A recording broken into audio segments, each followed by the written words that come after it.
The sun hung low on the horizon, casting a golden glow over the Pacific as the roar of battle filled the air. On the shores of a small Japanese island in the Philippines, a group of women, soldiers' wives, nurses, and civilians, stood in stunned silence. Their lives, once secure in a world dominated by their nation's imperial power, had been ripped apart by the advancing forces of the United States. The women had been taken prisoner by the very soldiers they had been taught to hate. But this was not a normal battle. The physical and emotional toll of war had shaped their perception of the enemy for years. They had been taught that American soldiers were monstrous, brute men, uncouth and savage, their faces twisted by a lifetime of violence. But now, standing face to face with their captors, they could hardly believe their eyes. In front of them stood soldiers, young men with clear eyes, muscular bodies, and faces that could belong to anyone but an enemy. Handsome, even. A far cry from the horrific images they had been fed through propaganda. The dissonance between their expectations and reality was immediate and overwhelming. How could these men, whom they were supposed to fear, appear so human, so different from the ugly caricatures they had been taught to despise? The question hung in the air like a cloud of smoke. How would their views change after this encounter? And what did it mean for the future of their war-torn world? To understand the shock experienced by the Japanese women who became prisoners of war, we must first look back at the broader context of World War II, a time when the world was divided by ideologies, fear, and violence. In the Pacific, the war between Japan and the United States had been raging for nearly 4 years by the time these women were captured, their lives irrevocably altered by the forces of history. The Japanese Empire, under the control of Emperor Hirohito and an increasingly militaristic government, had been expanding its territory throughout the 1930s and into the 1940s, conquering vast parts of East Asia and the Pacific. The early years of the war saw Japan's forces sweep through Southeast Asia, China, and the Philippines, driven by the belief in their nation's superior destiny. The government used propaganda to portray the United States and its allies as brutal and uncivilized, reinforcing an image of the American soldier as a fearsome, unrefined enemy. Japanese women were particularly subject to these messages, taught to believe that the American soldier was not just a threat to their homes and families, but to their very way of life. The reality of the war, however, painted a much grimmer picture for the Japanese. By 1944, as the tide of the war shifted in favor of the Allies, Japanese forces began to suffer significant defeats. The Americans had slowly but steadily made their way across the Pacific, liberating island after island, while also launching a relentless bombing campaign on the Japanese home islands. As the Allies pushed forward, Japanese civilians, including women and children, were increasingly caught in the crossfire, leading to a growing number of civilian POWs. The women who found themselves captured by the American forces in the Philippines, most of them in 1944 and 1945, had no idea what to expect when they were taken into custody. For many, the reality of captivity began with the horrifying and abrupt transition from freedom to the grim reality of war. They had been told stories of the enemy, but the truth was far more complicated and unsettling. The brutality they expected from their captors, the images of ugly, unshaven men with mouths frothing with hate, was not what they encountered. Instead, they found themselves face to face with men who did not fit the image they had been taught to fear. These women had been raised in a society steeped in nationalism, where the enemy was not only depicted as an existential threat, but also as a reflection of everything Japan stood against. American soldiers were seen as uncivilized, driven by greed, violence, and a lack of honor. Japan's wartime propaganda emphasized the contrast between the cultured, noble Japanese and the crude, monstrous nature of the enemy. The message was clear. American soldiers were men without morals, driven by an insatiable desire to conquer and destroy. The image of the enemy was not just an ideological tool, It was a cultural weapon, shaping the way these women saw the world. But that image began to crack as they were marched into captivity, past the soldiers they had been taught to fear. The women were met with men who, despite being the enemy, looked far more familiar than they had ever imagined. Instead of the beastly figures depicted in their propaganda, these soldiers were clean, well-fed, and, to the shock of the Japanese women, remarkably handsome. Many of the women felt a deep sense of unease, confusion, even guilt, as they realized that their perceptions of the enemy had been so thoroughly misled. As they were processed into the prisoner camps, their initial expectations collided with the reality before them. They had anticipated being treated as enemies, to be crushed, humiliated, and tortured. Instead, they were fed meals, albeit modest, and were housed in relatively clean conditions compared to what they had imagined. The American soldiers, many of whom were young and had little to no prior experience with war on such a personal level, showed concern for the welfare of the prisoners. There was no immediate violence, no savagery. Instead, the women found themselves experiencing an unfamiliar humanity from those they had been taught to dehumanize.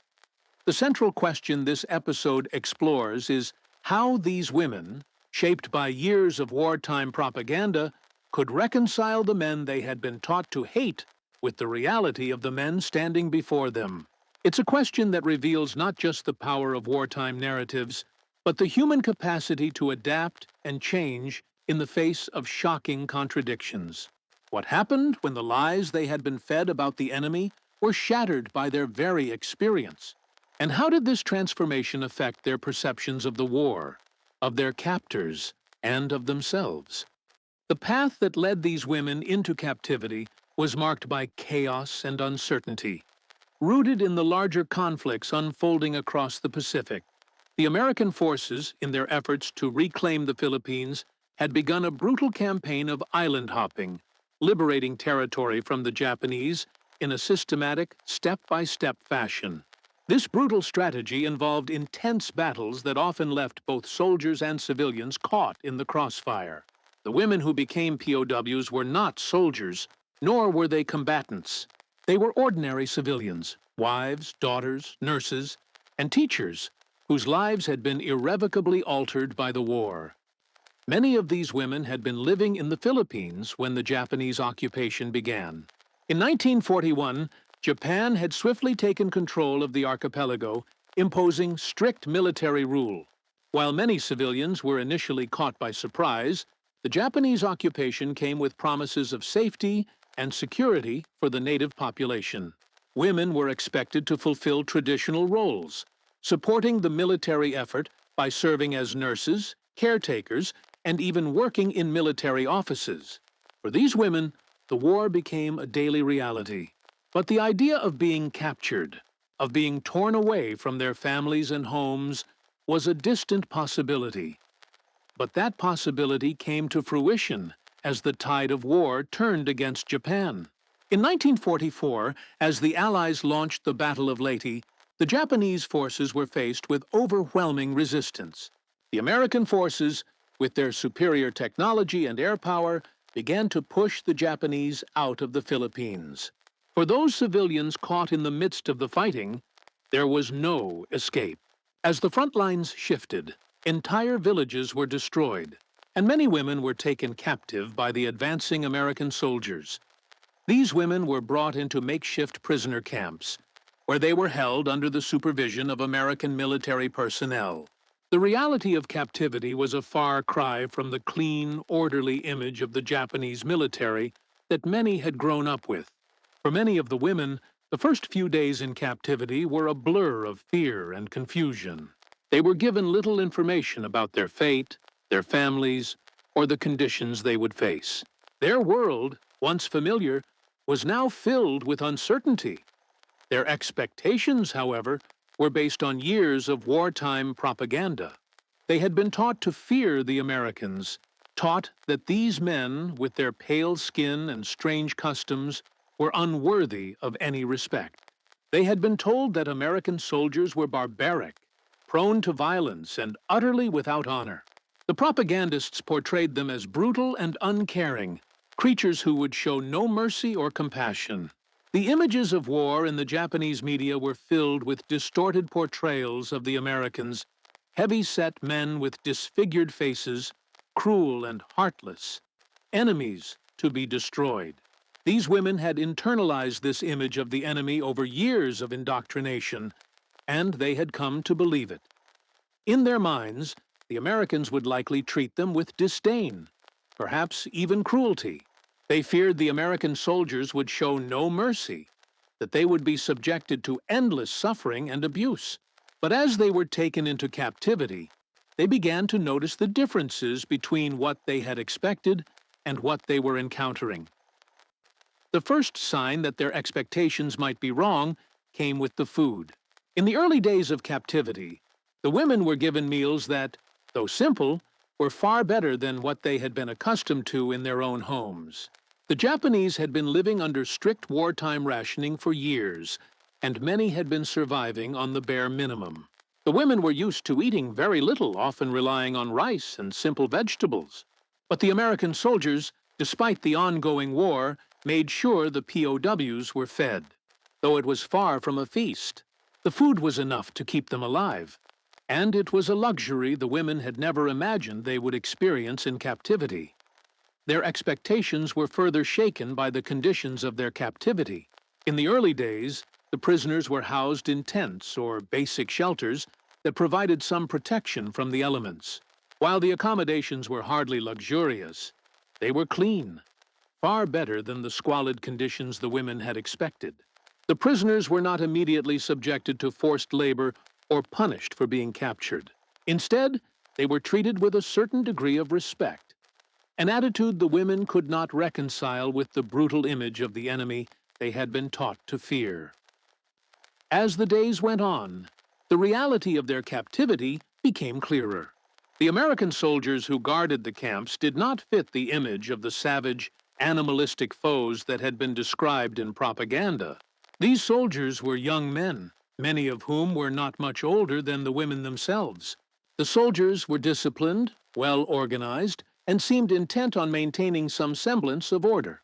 They appeared clean and well-fed, and their uniforms were neat and pressed, far from the ragged, disheveled images of the enemy soldiers the women had been told to expect. And then there was their appearance. The soldiers were, in a word, handsome, tall, broad-shouldered, with clear eyes and strong features. They bore little resemblance to the grotesque caricatures the women had been shown in wartime cartoons and newsreels. The soldiers' youthfulness was especially striking. They were, for the most part, not the grizzled, hardened warriors that the women had envisioned, but men who looked like the sons, brothers, and husbands they had left behind. In the midst of this new, bewildering experience, the women found themselves torn between the ingrained fear they had of the enemy and the reality that was unfolding before them.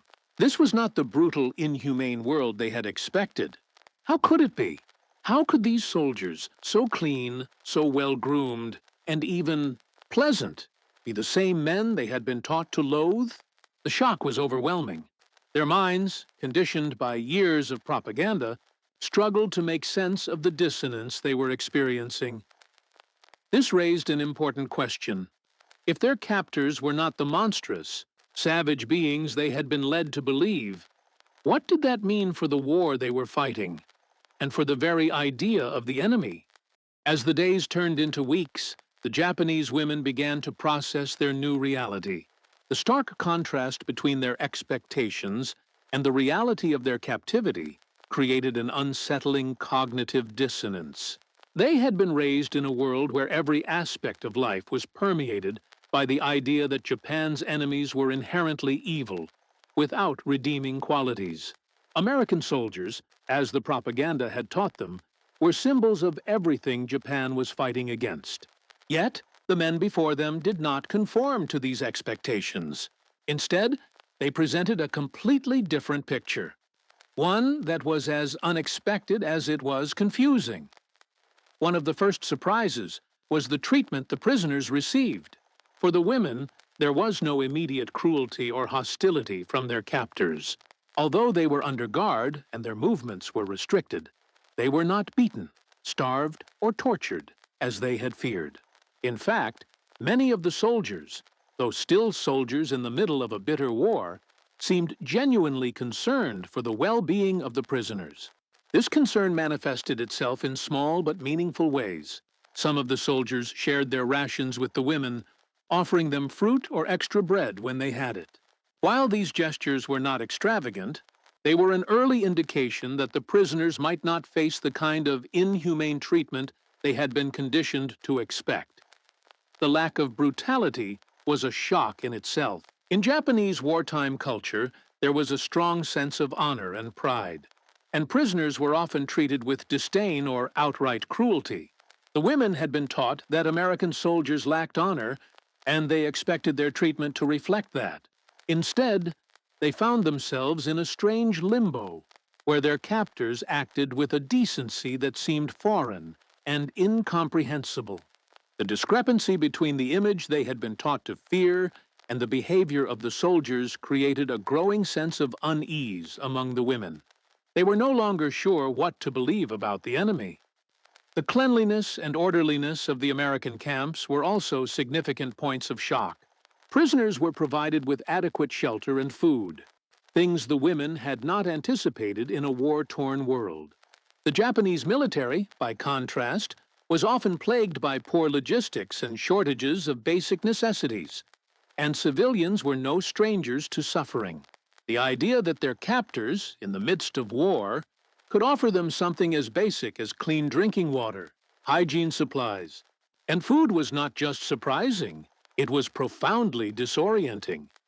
And then there was the matter of hygiene. In Japan, wartime conditions had led to food shortages, filthy living conditions, and widespread malnutrition. The women were used to rationing and were accustomed to doing without.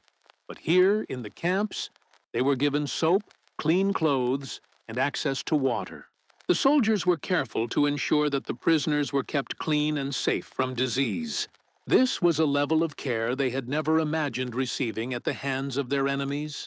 The very idea of American soldiers looking after their hygiene and health seemed to contradict everything they had been taught about the enemy. The women also began to notice the soldiers' personalities. Many of them were young men, often in their late teens or early 20s, who had been thrust into the conflict with little more than basic training. These men, far from the brutal and uncaring monsters the women had been led to believe they would encounter, seemed more like lost boys, eager to survive and return home. Some of the soldiers even tried to communicate with the prisoners, despite the language barrier.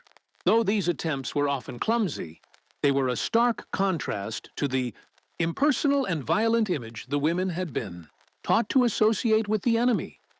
But the most shocking realization came when the women began to observe the soldiers more closely. The American men, in all their physicality and youth, were strikingly handsome.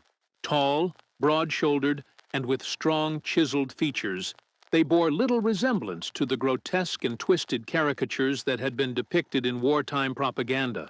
Some of the women found themselves drawn to the soldiers' appearance, though they quickly suppressed any feelings of admiration. They had been taught to view these men with hatred, not as individuals, but as the embodiment of everything Japan had been taught to fight against. A sense of internal conflict began to emerge among the prisoners. Some of them struggled with feelings of guilt and shame, unable to reconcile the image of the enemy with the men they saw before them. How could they, as women who had been raised to view the Americans as inferior, feel something approaching attraction to these soldiers? Was it possible that their entire worldview had been built on lies? This was not just a matter of physical appearance, though that was a factor. It was a matter of identity.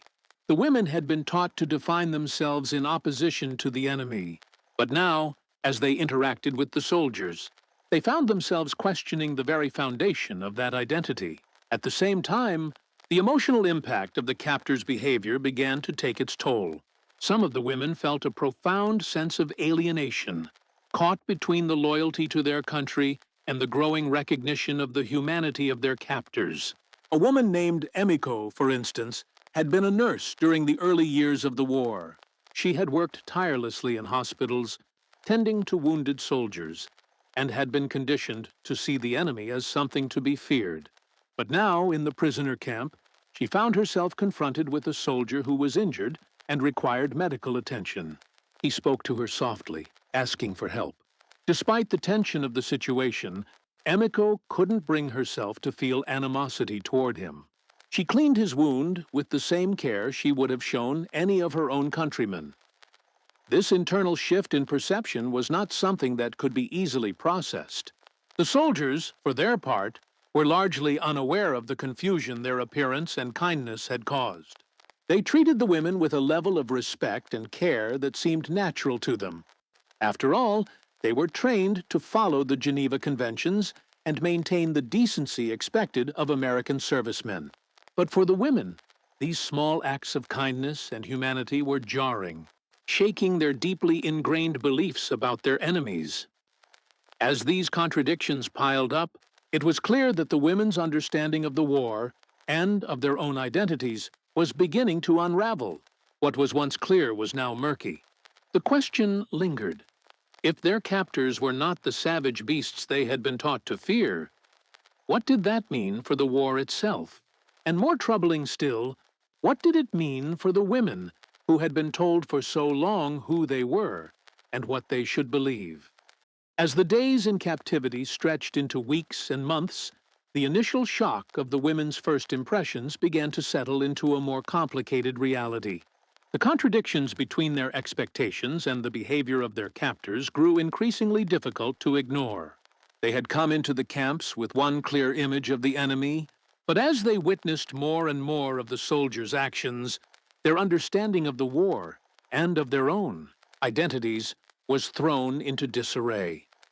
One of the most jarring experiences came when the women began to notice the casual interactions between the American soldiers and their fellow men, and how these interactions seemed to reflect the values of kindness and humanity.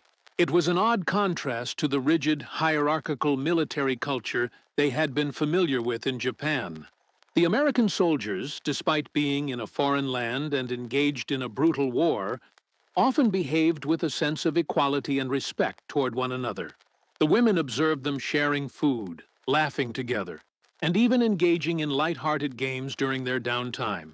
This behavior contrasted sharply with the strict discipline of the Japanese military, where rigid adherence to hierarchy and duty was paramount.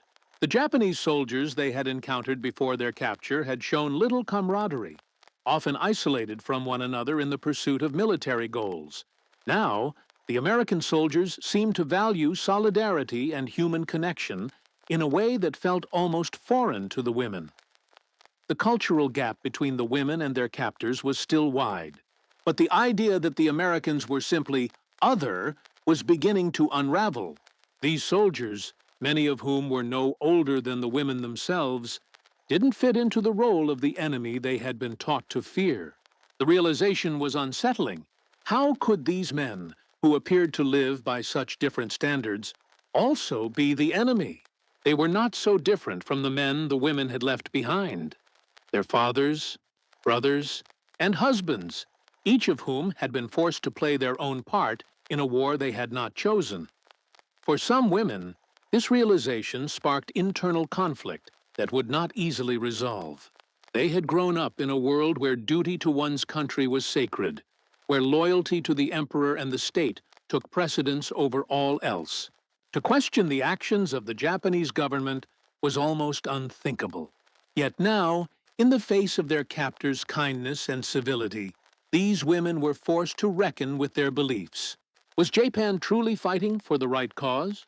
Were the values they had been taught about honor and duty still valid? Could their government, whose propaganda had shaped their perceptions of the war, be so wrong? In one instance, a woman named Haruko, who had lost her husband in the early days of the war, found herself standing beside an American soldier who had just finished cleaning a section of the camp.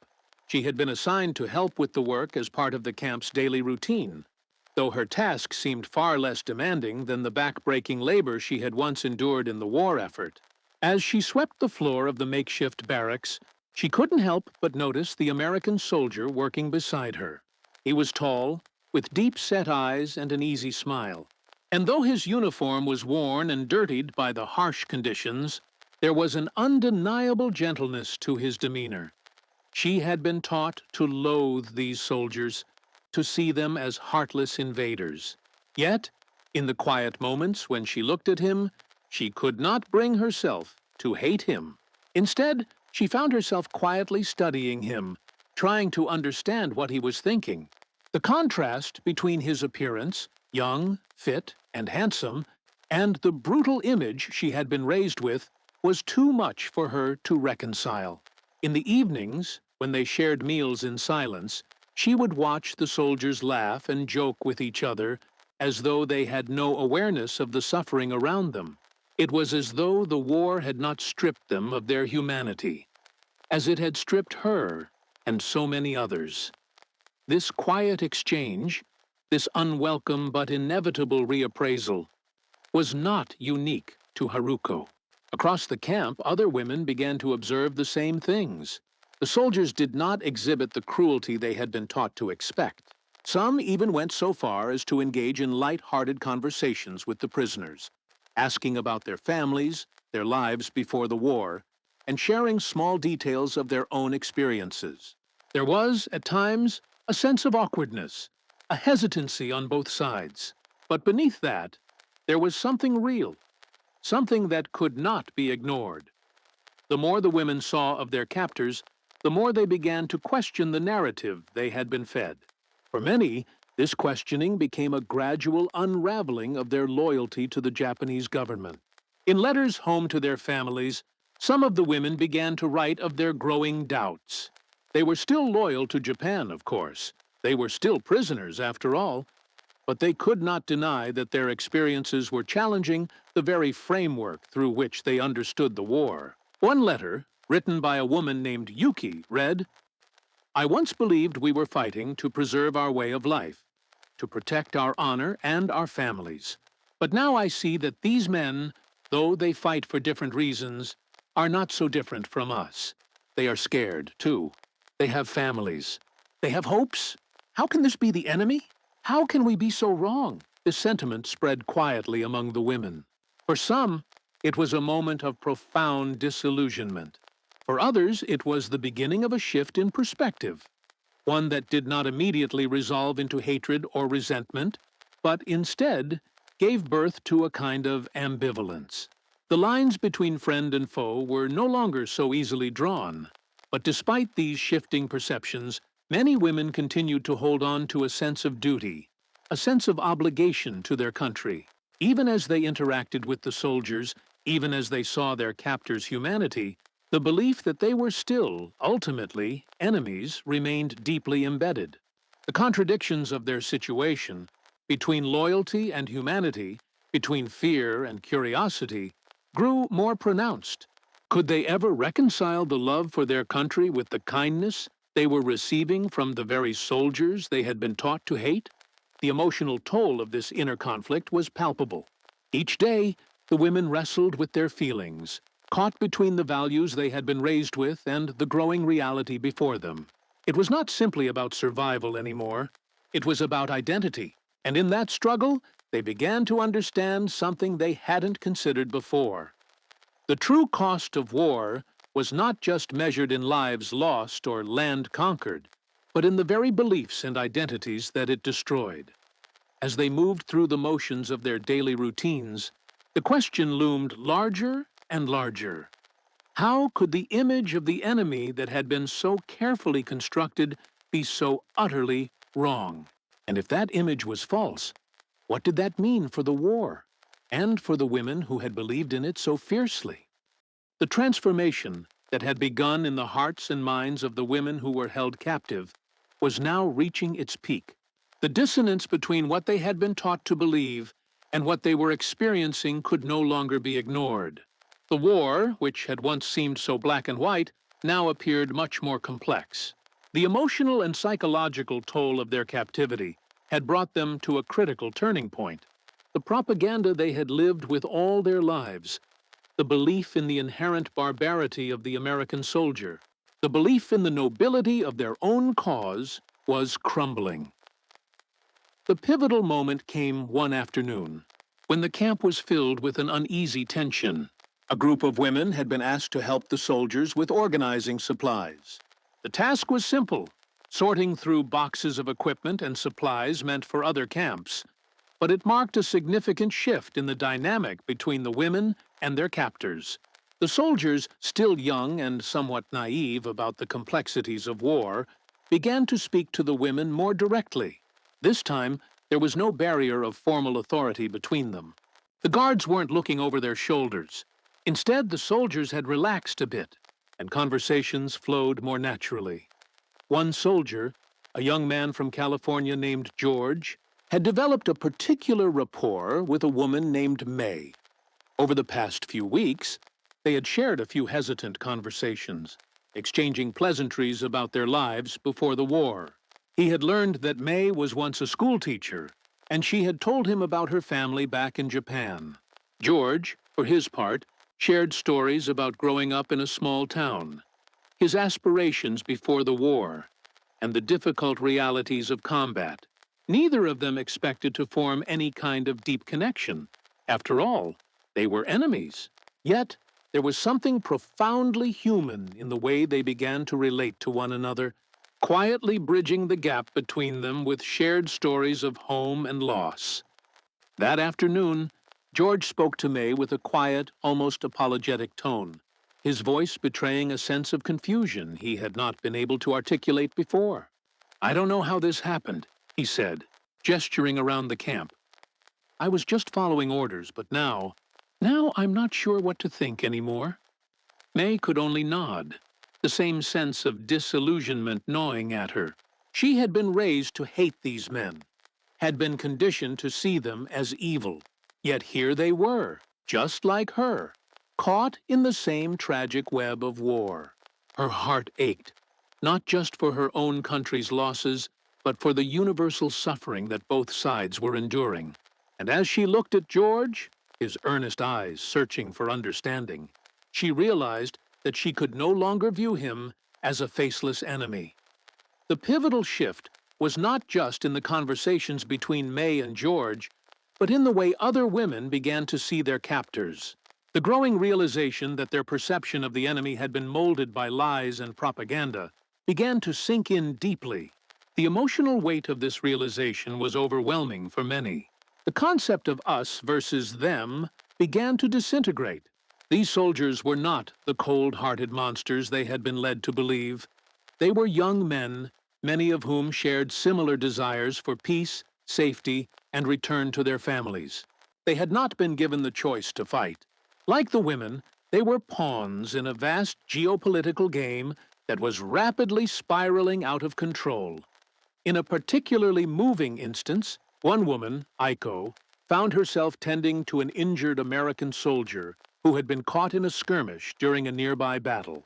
Aiko had been a nurse before the war, but the brutal realities of battle had made it difficult for her to care for the wounded after Japan's initial losses.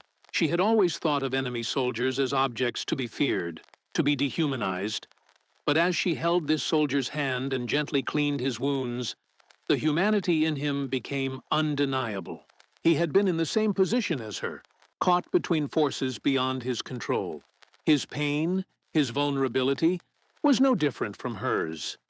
Aiko's act of care was not just an act of compassion, it was an emotional reconciliation. It symbolized the collapse of the ideological walls she had built between herself and the enemy. She had seen the brutality of war firsthand, but now, in the face of this soldier's suffering, she realized that the true cost of war wasn't only measured in the number of lives lost or battles won. It was measured in the hearts of people who had been told to fight for causes they had no true understanding of. For many of the women, the impact of this growing disillusionment went beyond just interactions with their captors. They began to look inward, questioning their own roles in the war and the society that had shaped them. Some began to write letters to their families back in Japan, explaining the complexity of their feelings. These letters often conveyed a sense of guilt, but also of awakening. They could not reconcile the deep loyalty they still felt for their country with the reality of what they had seen and felt. Their patriotism remained, but it had evolved, transformed into something more complicated and painful. The camp's atmosphere also began to shift. What was once a tense and fearful place gradually became less about strict boundaries and more about survival in a shared human way. The women and soldiers still maintained a delicate, often uneasy distance, but the walls between them were beginning to crumble. The guards, sensing this shift, became more relaxed, less rigid in their interactions with the prisoners. While they still maintained their roles as captors, it was clear that the strict lines of authority had blurred. There was no longer any certainty about who the enemy was. The climax came unexpectedly, one evening when a loud rumbling could be heard in the distance. The American soldiers had been preparing for a possible attack by remaining vigilant, but now the sound of distant artillery was unmistakable. The war was coming to an end, and with it, the women's journey toward freedom. When the news of Japan's surrender came, it hit the women with a profound sense of relief and uncertainty. The war was over, and the world they had once known was shattered. But what came next? How would they reintegrate into a country that had been forever changed by the very war they had fought in? Would they go home to the same Japan they had left? Or had they changed too much to ever return to their former lives? The immediate impact of the surrender was one of mixed emotions. Relief, yes, but also a deep sense of loss and confusion. The soldiers, too, seemed uncertain of what came next. But the moment marked the final collapse of the ideological walls that had divided them from the women. They were no longer enemies. They were fellow human beings who had survived a war that had taken far too much from both sides. In the aftermath of Japan's surrender and the end of World War II, the women who had been held captive faced a difficult and complex road ahead. The camp, once a place of fear and disillusionment, was now a space of uncertain transition. Some women were repatriated to Japan, while others chose to remain in the Philippines or even forge new lives in the United States. They were, in many ways, no longer the same people who had been captured years earlier. The psychological impact of their captivity, the emotional transformation they underwent in the face of their captors, humanity, lingered long after the war ended. The images of the handsome, compassionate American soldiers remained etched in their minds, a constant reminder of how deeply the propaganda they had grown up with had shaped their perceptions. But it was also a reminder of the power of human connection in the face of conflict, and how even in the darkest hours of war, empathy and understanding can grow where least expected. For these women, the collapse of the ideological walls that had once divided them from their captors was a profound shift. Their worldviews were forever changed, and so was their understanding of both the enemy and themselves. They could never fully return to the beliefs they once held, nor could they forget the men who had shown them a side of humanity they had been taught to fear. As the women navigated their new lives, the lessons of their captivity remained with them. They had seen firsthand how war, with all its brutality, had the power to dehumanize not just soldiers, but entire societies. The question remained, would humanity ever truly learn from the horrors of war, or would the cycle continue? In the end, the women's story serves as a poignant reminder of the human cost of conflict and the delicate balance between fear, loyalty, and understanding. It invites us to consider, how often are our perceptions of others shaped by forces beyond our control? And what happens when we come face to face with the truth?